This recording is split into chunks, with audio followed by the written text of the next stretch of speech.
ഇന്ന് ജപമാല രാജ്ഞിയുടെ തിരുനാൾ ദിവസമാണ്.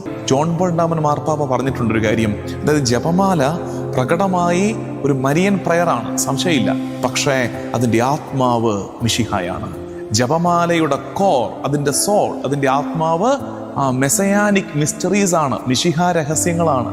20 രഹസ്യങ്ങളിലായിട്ട് നമ്മൾ ധ്യാനിക്കുന്നത് ഈശോയുടെ രക്ഷാകര രഹസ്യങ്ങളല്ലേ, ഈശോയുടെ ജീവിതം മുഴുവനും അല്ലേ ധ്യാനിച്ചെടുക്കുന്നത്. പലരുടെയും സംശയം ഈ ആവർത്തനമാണ്. എന്തിനാണ് ഇത് ആവർത്തിക്കുന്നത്? ഇത് ആവർത്തനമല്ല, അതൊരു താളമാണ്. അത് വിശ്വാസത്തിൻ്റെ, പ്രാർത്ഥനയുടെ, ധ്യാനത്തിൻ്റെ താളമായിട്ട് അതിനെ മനസ്സിലാക്കി നോക്കിക്കേ. നമ്മൾ ചില പാട്ടുകളൊക്കെ ലൂപ്പിലിട്ട് കേൾക്കത്തില്ലേ, ഒരേ ബീറ്റ് പിന്നെയും പിന്നെയും കേട്ടോണ്ടിരിക്കത്തില്ലേ, ഒരു താളം ആസ്വദിക്കത്തില്ലേ?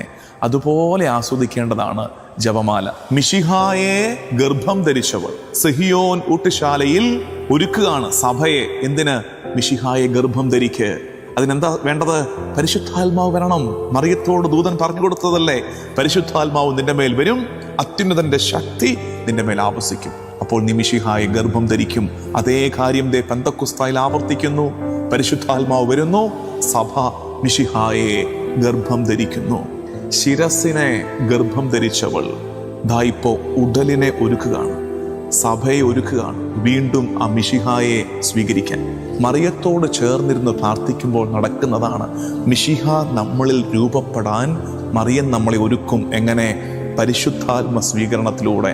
അതുകൊണ്ടല്ലേ നമ്മൾ സ്ഥിരം പ്രാർത്ഥിക്കുന്നൊരു പ്രാർത്ഥനയില്ലേ, ഈശോ മിശിഹായുടെ വാഗ്ദാനങ്ങൾക്ക് ഞങ്ങൾ യോഗ്യരാകുവാൻ സർവേശ്വരന്റെ പരിശുദ്ധ മാതാവേ ഞങ്ങൾക്ക് വേണ്ടി അപേക്ഷിക്കണേ. ഈശോ മിശിഹായുടെ വാഗ്ദാനമായ പരിശുദ്ധാത്മാവ് ഞങ്ങളിൽ നിറയാൻ ദൈവമാതാവായ പരിശുദ്ധ കന്യകാമറിയമേ ഞങ്ങൾക്ക് വേണ്ടി പ്രാർത്ഥിക്കണേ. ജപമാല ഭക്തി ഉണ്ടാകട്ടെ. പരിശുദ്ധ അമ്മയോട് ചേർന്ന് മിശിഹാ രഹസ്യങ്ങളെ ധ്യാനിച്ചെടുക്കുന്ന ഈ സുന്ദരമായ പ്രാർത്ഥന ആഘോഷമായിട്ട് നമുക്ക് ചെല്ലാൻ പറ്റട്ടെ. അത് കൂട്ടായ്മകളിൽ നടക്കട്ടെ. ചേർന്നിരുന്ന് ജപമാല ചെല്ലട്ടെ.